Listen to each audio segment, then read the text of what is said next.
अस्सलाम वालेकुम जी। मेरा नाम सुहेल अब्बास है और आप देख रहे हैं learn with Suhail official YouTube channel. नाज़रीन, हम पाकिस्तान के जो जियो इकोनॉमिक एजेंडा है उसके ऊपर बात कर रहे हैं। हमने जो अपनी लास्ट वीडियो थी उसके अंदर पाकिस्तान के जियो इकोनॉमिक एजेंडा को थोड़ा सा डिस्कस किया था। उसके अंदर हमने जियो इकोनॉमिक की डेफिनेशन देखी थी।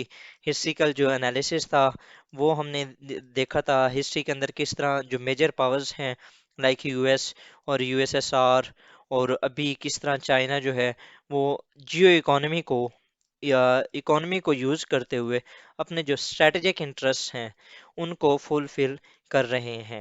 ठीक है, वो किस तरह जो इकोनॉमी है उसको एज ए टूल यूज कर रहे हैं, और बेसिकली उनका जो फोकस है वो अपने स्ट्रेटेजिक इंटरेस्ट के ऊपर है। तो उसको आज हम फर्दर जो है वो परसू करते हैं। सबसे पहले जो आज जो हम डिस्कस करेंगे उसकी आउटलाइन देखते हैं। प्री रिक्विजिट्स ऑफ जो इकोनॉमिक एजेंडा, मतलब कि अगर आप इकोनॉमी को अपना टूल बनाना चाह रहे हैं, जिस तरह पाकिस्तान ने एक जो शिफ्ट किया है from economy sorry geo strategic to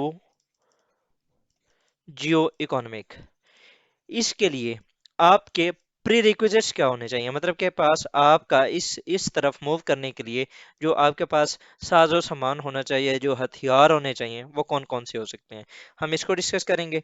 उसके बाद पाकिस्तान की जो इकोनॉमी की सिचुएशन है हम इसको थोड़ा सा डिस्कस करेंगे। उसके बाद फिर हम देखेंगे कि कोर पिलर्स ऑफ जो इकोनॉमिक एजेंडा ऑफ पाकिस्तान ये कौन कौन से हैं। उसके बाद फिर फर्दर हम देखेंगे कि how core pillars of geo economic agenda of Pakistan are being followed. फिर जो हमारा ये हमारी इस ये एक वीडियो की, फिर जो हमारा नेक्स्ट जो के थर्ड लेक्चर होगा इसका जियो इकोनॉमिक एजेंडा का, उसके अंदर हम देखेंगे चैलेंजेस ऑफ पाकिस्तान के जो जियो इकोनॉमिक एजेंडा है उसके, और फिर उसके बाद हम फर्दर देखेंगे कि रिकमेंडेशंस क्या हैं। ठीक है, और फिर एट द एंड हम क्रिटिकल एनालिसिस करके अपने ये जो टॉपिक है जियो इकोनॉमिक एजेंडा इसको हम कंक्लूड कर देंगे। तो स्टार्ट करते हैं जी। सबसे पहले pre requisites of geo economic agenda क्या है। तो इसके लिए ना जो सबसे पहली एक ज़रूरत है वो होनी चाहिए आपकी robust, functional and vibrant economy. ठीक है, अब देखें ना कि अगर आपने इकोनॉमी को एज ए टूल यूज करना है, ठीक है, तो आपकी उसके लिए इकोनॉमी इतनी ज़्यादा तो स्ट्रांग होनी चाहिए ना जो कि एज ए टूल इस्तेमाल हो। ठीक है, तो सबसे पहले आपकी क्या होनी चाहिए, इकोनॉमी बेहतर होनी चाहिए। ये पहला प्रेरिक्विजिट है। China is the largest economy in the world in purchasing power parity, मतलब कि ये अब पीपी इसको कहते हैं परचेजिंग पावर, हाँ ट्रिपल पी। इसमें जो चाइना है वो यूएस को भी मात दे चुका है, मतलब कि यूएस को भी डिफीट दे चुका है इस टाइम। वैसे अगर ओवरऑल जीडीपी के लिहाज से देखा जाए तो US is the first economy in the world, मतलब कि ना यूएस जो है वो चाइना को सरपास करता है। लेकिन अगर परचेजिंग पावर पैरिटी में देखा जाए तो जो चाइना है वो इस टाइम यूएस को भी क्रॉस कर चुका है। Overall, the US is the biggest economy in the world. American economy made it its strategic leverage in the Cold War as a Marshall Plan. ठीक है, ये ऑलरेडी मैं आपको बता चुका हूँ। Chinese economy has been creating the fissures in Europe regarding confrontation against China. अब अगर फॉर एग्जांपल मैं आपको यहाँ पर ये जो एक पॉइंट है इसकी स्टार्ट में अगर देखें तो प्री रिक्विजिट आपकी इकोनॉमी है। अब इस इकोनॉमी की वजह से मैं आपको इसका फर्दर जो है इम्पैक्ट भी आपको बता देता हूँ कि किस तरह इकोनॉमी को यूज करते हुए चाइना यूरोप के अंदर फिशर्स क्रिएट कर चुका है ऑलरेडी। कैसे? कंप्रीहेंसिव एग्रीमेंट ऑफ इन्वेस्टमेंट, ये कि एक एग्रीमेंट हुआ है between China plus European union. ठीक है, ये आपकी असाइनमेंट है, आपने इसको थोड़ा सा देखना है, इसको एक पन्ना गूगल कर लीजिएगा। ये एक ऐसा एग्रीमेंट है जो कि चाइना एंड यूरोपीय यूनियन के दरमियान हुआ है, और इसकी बेस पे अब जो यूएस के कुछ मेजर अलॉयज हैं जिस तरह के यूके, जिस तरह इटली, ये दोनों बाय द वे G7 के मेंबर हैं। इवन के ये भी कह रहे हैं कि चाइना के साथ जो कन्फ्रंटेशन है यूएस की ये नहीं होनी चाहिए। ठीक है, अब बैक एंड पे क्या चीज यूज हो रही है, वो है इकोनॉमी। ये जो एग्रीमेंट है ये इकोनॉमी का है। अब चाइना क्या कर रहा है, सिर्फ अपनी इकोनॉमी को यूज करते हुए ये सारा कुछ कर रहा है। हालांकि ईयू जो है वो एक बहुत ही स्ट्रांग ब्लॉक कंसीडर किया जाता है, लेकिन चाइना क्या कर रहा है, अपनी इकोनॉमी को यूज करते हुए सिर्फ उसके दरमियान भी फिशर्स क्रिएट कर चुका है। तो सबसे पहला जो एक प्रीरिक्विजिट है वो क्या है, आपकी जो इकोनॉमी है वो स्ट्रांग होनी चाहिए। ठीक है। अब अगर फॉर एग्जांपल हम पाकिस्तान के अंदर देखें तो पाकिस्तान की इकोनॉमी का क्या सिचुएशन है, इसकी अगर करंटली देखा जाए तो Pakistan is facing 3D dilemma, जिसके अंदर डिफेंस है, जिसके अंदर डेट है और जिसके अंदर डेफिसिट है। ठीक है, आप डिफेंस देख लें, आपकी जो ज़्यादा से ज़्यादा इन्वेस्टमेंट होती है वो डिफेंस के अंदर होती है। आपका तकरीबन 1/3 जो बजट है वो आपकी जो डेट सर्विसिंग है उसके अंदर चला जाता है। और हर साल आपका तकरीबन 4 से 5 ट्रिलियन रुपीस का खसारा होता है बजट का। ऑलमोस्ट हर साल जो है हम 4 से 5 ट्रिलियन रुपीस का बजट का खसारा करते हैं। मतलब कि हमारा इसमें खसारा क्या होगा, हमारे जो एक्सपेंसेस होते हैं वो ज़्यादा होते हैं और जो हमारी इनकम होती है, जो हम कमा रहे होते हैं, वो कम होती हैं। और इसके अंदर ज़्यादातर जो है वो आपके जो स्टेट ओन्ड इंडस्ट्रीज़ हैं उनका बहुत ज़्यादा रोल है। ठीक है। दूसरा क्रोनिक बजट, ये आपको ऑलरेडी बता चुका हूँ। बैलेंस ऑफ पेमेंट क्राइसिस, मतलब कि हमारे पास पैसे बहुत कम होते हैं। अब आप देख लें, आपके जो फॉरेक्स रिजर्व्स हैं इस टाइम अगर कंसीडर किया जा रहा है वो तकरीबन $6.12 बिलियन हैं। ठीक है। और इनके अंदर भी जो ज़्यादातर हैं 5 या 6 बिलियन डॉलर जो हैं वो आपके चाइना, यूएई और केएसए के हैं, किंगडम ऑफ सऊदी अरेबिया। ठीक है, आप देख लें कि आपके पास आपके अपने पैसे कितने पड़े हैं। सिमिलरली आपकी नैरो टैक्स बेस है। Pakistan is considered in the जो टॉप कंट्रीज है जहाँ पर जो टैक्सेशन है वो बहुत कम दी जाती है। मतलब कि टैक्सेस ना बहुत ज्यादा कम दिए जाते हैं। हमारे यहाँ जो टैक्सेशन का रिवाज है ना, वो इनडायरेक्ट टैक्सेशन का रिवाज है। हम जो टैक्स है वो डायरेक्ट लेते ही नहीं है, और यही हमारा, इसी को कहते हैं स्ट्रक्चरल रिफॉर्म्स। मतलब कि हम अपने मुल्क के अंदर स्ट्रक्चरल जो रिफॉर्म्स हैं वो तो हम करके राजी नहीं है ना, हम वो करना ही नहीं चाहते। क्यों? क्योंकि ये एक पेन टेकिंग है। ठीक है, और जब आप पेन लेंगे इससे क्या होगा, आपकी जो वोटर बैंक है, आपका जो एक जो सिंपल एक जो आम गरीब आदमी है जिसने आपको वोट देना है, वो आपको वोट नहीं देगा। जब वो आपको वोट नहीं देगा, अल्टीमेटली आप पावर में नहीं आएंगे। तो ये क्या हो जाता है, basically lack of political will है जिसकी बेस पे आप ये काम नहीं कर रहे। ठीक है, उसके बाद हमारा जो रिलायंस है वो ज़्यादातर एड पैकेजेस और आईएमएफ पे होता है। ठीक है, उसके बाद जी लिटिल लिमिटेड एंड अंडर अनडाइवर्सिफाइड जो हमारी एक्सपोर्ट बेस है। हमारी अभी तक जो ज़्यादा से ज़्यादा एक्सपोर्ट्स हैं वो किस चीज़ में है? Cotton, textile. ठीक है। और हम पहले करते थे कोई थोड़ा बहुत वीट हो गया या अगर आप देखें तो राइस वगैरह। अब तो जब से हमारा ये कोविड आया है उसके बाद से तो हम ये भी चीज़ें सारी इंपोर्ट कर रहे हैं। तो ये है हमारी पाकिस्तान की इकोनॉमिक सिचुएशन। और हमने इसको जो पिछली चीज़ है उसके साथ आपने लाजमी वो करना है, कंपेयर करना है कि ओवरऑल आपके जियो इकोनॉमिक एजेंडे के लिए आपकी क्या ज़रूरी है इकोनॉमी, और वो भी क्या हो, रोबस्ट इकोनॉमी हो, स्ट्रॉन्ग इकोनॉमी हो, जो कि आप उसको यूज़ कर सकें। और हमारी इकोनॉमी की सिचुएशन क्या है, हम वैसे ही एक बैगर नेशन है, और ये मैं खुद नहीं कह रहा।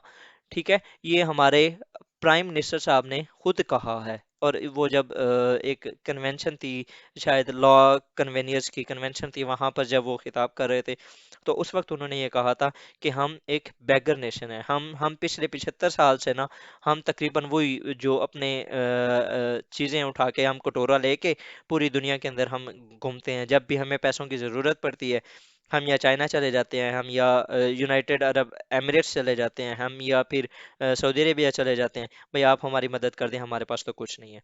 अभी भी हमारा जो फॉरेन मिनिस्टर साहब हैं वो सिर्फ इसी मिशन पे निकले हुए हैं कि किसी ना किसी तरीके से हमें ज़्यादा से ज़्यादा क्या मिले, हमें जो बजट मिले या हमें कुछ फंड्स मिले जिससे हम अपने फ्लड इन्फ्लिक्टेड जो एरियाज हैं उनको हम कुछ ना कुछ रिलीफ या रिहेबिलिएशन की तरफ लेके जा सकें। हमारे पास इतने पैसे भी नहीं है।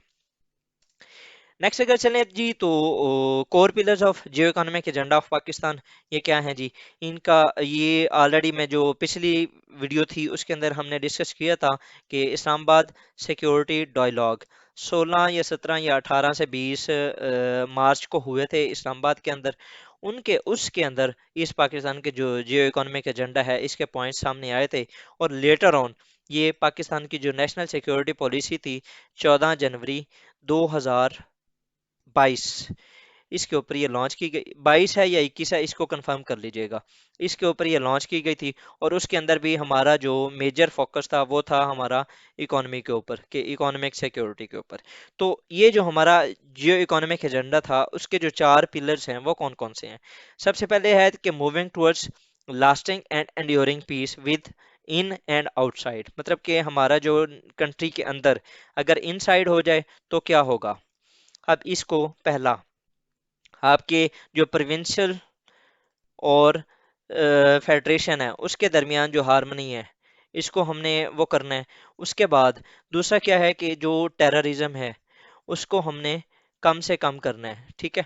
उसके अलावा आपके जो गवर्नेंस के इश्यूज हैं आपने इनको ख़त्म करना है। ये क्या है जी आपके इनसाइड। और आउटसाइड क्या है, अगर फॉर एग्जांपल आउटसाइड देखा जाए तो वो हैं आपके पाकिस्तान के रिलेशंस विद अफगानिस्तान, पाकिस्तान के रिलेशंस विद इंडिया, पाकिस्तान और टीटीपी, अलकायदा, ईटीसी। ठीक है, ये आपके हो गए आउटसाइड। अब हमने क्या करना है, हमने लास्टिंग एंड एंड्योरिंग पीस वो करना है, लेकिन विद इन भी और आउटसाइड भी। ठीक है। नेक्स्ट अगर देखें तो दूसरा है जी non interference in the internal affairs of neighbouring and regional regional states. इसके अंदर क्या है जी, हम पहले जो है अफगानिस्तान के अंदर हम काफ़ी कुछ इन्वॉल्व हो चुके हैं, बहुत अरसा हम रहे हैं। ठीक है, जिसके अंदर हमने अगर आप देखें 1980 से, जब से 1979 के अंदर सोवियत आया था अफगानिस्तान के अंदर और सोवियत अफगान वार स्टार्ट हुई थी, तब से लेकर 2020 तक हम इसके अंदर काफ़ी इन्वॉल्व रहे हैं अफगानिस्तान के अंदर। ये 40 साल हम बेसिकली हम ये चाहते रहे हैं कि अफगानिस्तान जो है ना वो हमारी स्ट्रेटेजिक डेप्थ बने। ठीक है, लेकिन हमने उससे ना बहुत कुछ सफ़र किया है। अब हम क्या चाहते हैं कि हम जो अपने नेबर्स हैं उनके इंटरनल मैटर्स के अंदर, जो उनके इंटरनल अफेयर्स हैं उनके अंदर हम इन्वॉल्व ना हों, और इसके लिए पाकिस्तान ने ये जो अपना एजेंडा था वो दिया था। नेक्स्ट अगर देखें तो जो तीसरा है boosting intra regional trade and connectivity, इसके ऊपर हम काम कर रहे हैं। अब उसको अगर फॉर एग्जांपल देखा जाए तो किस तरह हम काम कर रहे हैं, हमने सी पैक स्टार्ट किया। ठीक है, हमने सेंट्रल एशियन रिपब्लिक जो नेशंस हैं उनके साथ हम काम कर रहे हैं कि हम अपने जो मुल्क को उस एज ए ब्रिज का रोल प्ले कर रहे हैं। उसके अलावा पाकिस्तान की रशिया के साथ डिस्कस हो रही है, हम आईपी गैस पाइपलाइन के ऊपर काम कर रहे हैं। ठीक है, उसके अलावा और भी मल्टीपल कासा 100 ले लें। ठीक है, कासा 100 है या 1000 है इसको देख लेंगे हम। ईरान पाकिस्तान गैस पाइपलाइन के ऊपर का ये जो थी ये टापी गैस पाइपलाइन थी, ये IP gas pipeline, Iran Pakistan gas pipeline. ये जो सारी चीज़ें हैं ये बेसिकली क्या हैं, ये हमारे जो इंफ्रास्ट्रक्चर के डेवलपमेंट्स हैं। हम कोशिश ये कर रहे हैं कि पाकिस्तान को एक हब बनाया जाए, एक ब्रिजिंग हब बनाया जाए विद द वर्ल्ड, मतलब कि ये पाकिस्तान होगा और ये चाइना होगा। ठीक है, उसके साथ साथ यहाँ पर सेंट्रल एशियन रिपब्लिक्स हैं, इधर अफगानिस्तान है, इधर ईरान है। इन सब के साथ ना पाकिस्तान यहाँ पर एक ऐसा रोल प्ले करे कि इधर से जो है स्टफ आए या जो माल है आए, वो यहाँ से कार्स भी जाए, वो यहाँ से अफगानिस्तान से होता हुआ फर्दर सेंट्रल एशिया और इस साइड पे भी जाए, ईरान से होता हुआ, और फिर ये टर्की जाए, टर्की से आगे फिर हम यूरोप वाले साइड पे भी जा सकते हैं। Pakistan Pakistan, Iran and Turkey, ये जो ट्रेन थी ये भी बेसिकली इसी का एक हिस्सा थी, पाकिस्तान के जो इकोनॉमिक एजेंडा था। ठीक है, इसके बाद जो हमारा नेक्स्ट है, जो चौथा पिलर है वो है bringing sustainable development and prosperity by investing. मतलब कि अब हमने क्या करना है, हमने ज़्यादा से ज़्यादा मुल्क के अंदर इकोनॉमी के अंदर इन्वेस्ट करना है। ठीक है, हमने एजुकेशन के अंदर इन्वेस्ट करना है, आपने हेल्थ के अंदर इन्वेस्ट करना है, हमने क्या करना है, ओवरऑल रीजन के अंदर प्रॉस्पेरिटी लेके आनी है। ये हमारे जो जियो इकोनॉमिक एजेंडा था उसके 4 पिलर थे। ठीक है, अब अगर हम फर्दर इसको डिस्कस करें कि how core pillars of geo economic agenda of Pakistan are being followed, इनको हम किस तरह फॉलो कर रहे हैं, तो इनमें से कुछ चीज़ें मैं आपको पहले बता भी चुका हूँ। ठीक है, लेकिन इसको फर्दर जो है वो देख सकते हैं कि moving towards lasting and enduring peace within and outside. उसके लिए हमने क्या किया, इंडिया के साथ हमने सीज फायर किया, फेब 25 को जो हमारी सीज फायर हुई थी। उसके अलावा हमने जो है offered conditions to India for peace, ये भी हमारा इसी का एजेंडा था। Played a key role in Afghanistan peace process, ये भी इसी का ही एक एजेंडा था। तो हम कोशिश ये कर रहे हैं ठीक है। और हम जियो इकोनॉमी के लिए वो जो ऑलरेडी मैं आपको एज ए ब्रिज वो आपको ऑलरेडी मैं बता भी चुका हूँ कि हम किस किस जो प्रोजेक्ट है उसके ऊपर हम काम कर रहे हैं। तो ये सारी चीज़ें जी चल रही हैं, it is a time taking process, लेकिन हम कर रहे हैं। बूस्टिंग इंट्रा रीजनल ट्रेड वो और कनेक्टिविटी उसको हम पाकिस्तान किस तरह कर रहे हैं, Pakistan hub of regional trade, हम ये भी ऑलरेडी मैं आपको बता चुका हूँ। पाकिस्तान ईरान टर्की ट्रेन हो गई, कॉरिडोर्स ऑफ जो trade and central Asia and Europe, हम क्या कर रहे हैं, डिजिटल सिल्क रोड, ये पीस केबल एक ये चाइना ने हमें बना के दी है और हम कुछ इसके ऊपर काम कर भी रहे हैं। ये तकरीबन 858 किलोमीटर है, जो कि फाइबर की ऑप्टिक केबल होगी, जो कि हमें लिंक करेगी इंटरनेट, जो लिंकिंग है उसके ऊपर, क्योंकि we are living in a digital era, और डिजिटल इरा में आपको ज़ाहिर बात है इंटरनेट लिंक की बहुत ज़्यादा ज़रूरत है।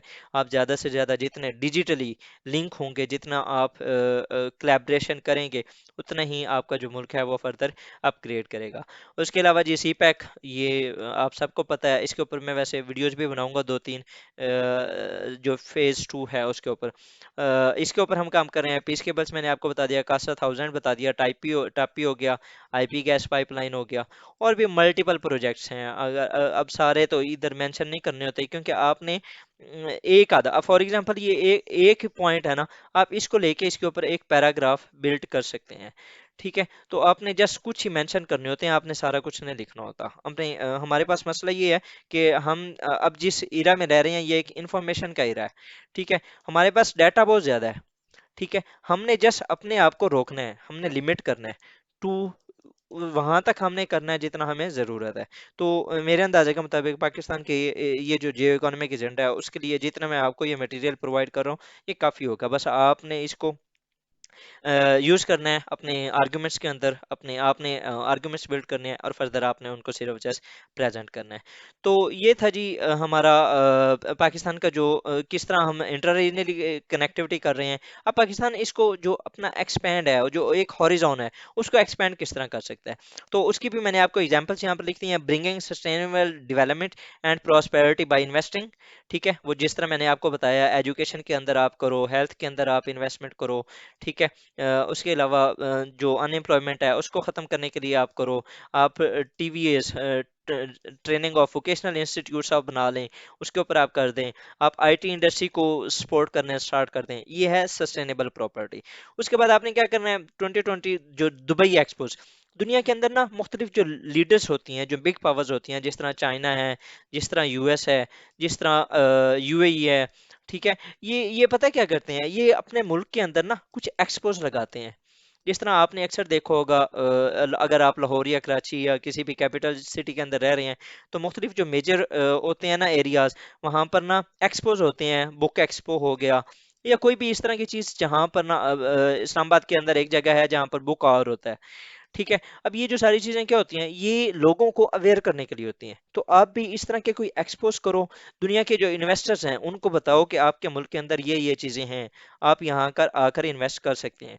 इसकी एक एग्जांपल मैं देता हूँ, दुबई एक्सपो के अंदर पाकिस्तान ने शिरकत की। वहां पर पाकिस्तान ने अपनी जो चीज़ें थी, आप यहाँ पर जो आपका इन्वेस्टमेंट जो पोटेंशियल था वो आपने वहां पर बताया, और हमें अकॉर्डिंग टू जो सर्वेस थे उसके मुताबिक $8 बिलियन की जो इन्वेस्टमेंट थी, वो हमें सिर्फ इस एक एक्सपो से मिली थी। ठीक है, जो कि वहां पर जो कंपनीज थी उन्होंने केपी के अंदर इन्वेस्ट करने की और सीपैक के अंदर इन्वेस्टमेंट करने की जो ऑफर्स थी वो हुई थी, और इनके अंदर मल्टीपल के ऊपर तो एमओयू साइन भी हो चुके हैं। ठीक है, और वो आ भी रही हैं, यहाँ पर काम भी कर रही हैं। उसके अलावा पाकिस्तान फॉरेन इन्वेस्टमेंट प्लेटफॉर्म, मतलब कि हमें हमें ना कुछ इस तरह के प्लेटफॉर्म्स जनरेट करने की ज़रूरत है, जिसके ज़रिए हम इन्वेस्टर्स को पाकिस्तान के अंदर बुला सकें। पाकिस्तान के अंदर कोई इस तरह का है नहीं, और जो है वो प्रॉपर उस तरह की लॉबिंग नहीं करता, वो बस कुछ लोगों को, वो जो 1% हैं, उनको वो सिर्फ सपोर्ट करने के ऊपर लगे हुए हैं। उसके अलावा जॉइंट वर्किंग ग्रुप्स, ये भी बहुत इंपॉर्टेंट है। अब पाकिस्तान के सेंट्रल एशियन रिपब्लिक के साथ बने हुए हैं, पाकिस्तान का चाइना के साथ बना हुआ है, पाकिस्तान के रशिया के साथ बने हुए हैं। ठीक है, पाकिस्तान के यूएस के साथ बने हुए हैं। इसी तरह ना ये जो चीज़ें हैं, इनको आप एक्सप्लोर करो, इनको ज़्यादा से ज़्यादा करो। मतलब कि पाकिस्तान के अफ्रीकन जो कंट्रीज़ हैं उनके साथ कम कम है, तो पाकिस्तान को अब जो चीज़ें हमारे पास हैं, हम वो अफ्रीका को दे तो सकती हैं ना, क्योंकि वो एक अंडर प्रिविलेज एरिया है। ठीक है, आप ठीक है आप यूरोप के अंदर नहीं जा सकते, लेकिन यूरोप से आप लर्न कर सकते हैं। लेकिन आपने अपनी जो इन्वेस्टमेंट है उसको बढ़ाना है, तो वो किधर बढ़ा सकते हैं? आप वहां पर बढ़ा सकते हैं जो कि आपसे कुछ थोड़ा बहुत जो है प्रिविलेज अंडर प्रिविलेज हैं, या जो आपसे कुछ थोड़ा बहुत कम है। ठीक है, तो हम इस तरह की चीज़ें करके हम अपना ये जो इकोनॉमिक एजेंडा है इसको हम पुरसू कर सकते हैं। तो ये जो फर्दर चैलेंजेस हैं और रिकमेंडेशंस हैं ये हम इंशाल्लाह ताला अपनी अगली वीडियो में देखेंगे। ठीक है, तो आज हमने क्या किया जी, हमने जो डिस्कस किया था, हमने सबसे पहले प्री रिक्विजिट्स देखे। ठीक है, उसके अंदर हमने ये देखा था कि जो इकॉनमी है वो बहुत क्रिटिकल रोल प्ले करती है। उसके बाद हमने पाकिस्तान की जो चैलेंजेस सॉरी इकॉनमी की जो सिचुएशन थी वो देखी। उसके बाद हमने कोर पिलर्स देखे पाकिस्तान के, जो जियो इकोनॉमिक एजेंडा था उसके। ठीक है, और फिर हमने ये देखा कि how Pakistan is following it's जो कोर पिलर्स हैं वो। और इस तरह ये भी हमने देखा कि किस तरह पाकिस्तान जो है इंट्रा रीजनल ट्रेड है उसको किस तरह बूस्ट कर रहा है। ठीक है, और पाकिस्तान को क्या करना चाहिए इसको फर्दर इन्हेंस करने के लिए। जो नेक्स्ट हमारी वीडियो होगी उसके अंदर हम चैलेंजेस देखेंगे कि पाकिस्तान जो इस टाइम चैलेंजेस फेस कर रहा है। उसके बाद फिर हमने रिकमेंडेशंस देखेंगे, और फिर हम क्रिटिकल एनालिसिस करके अपना ये जो टॉपिक होगा इसको कंक्लूड कर देंगे। सो स्टे ट्यून्ड जी, अगर आपको ये वीडियो अच्छी लगी है, इंफॉर्मेटिव है, तो आप सब्सक्राइब करें, ये आपके लिए काफ़ी फ़ायदेमंद साबित होगी। शेयर करें with your friends. With this word जी, थैंक यू, अल्लाह हाफिज़, बाय बाय।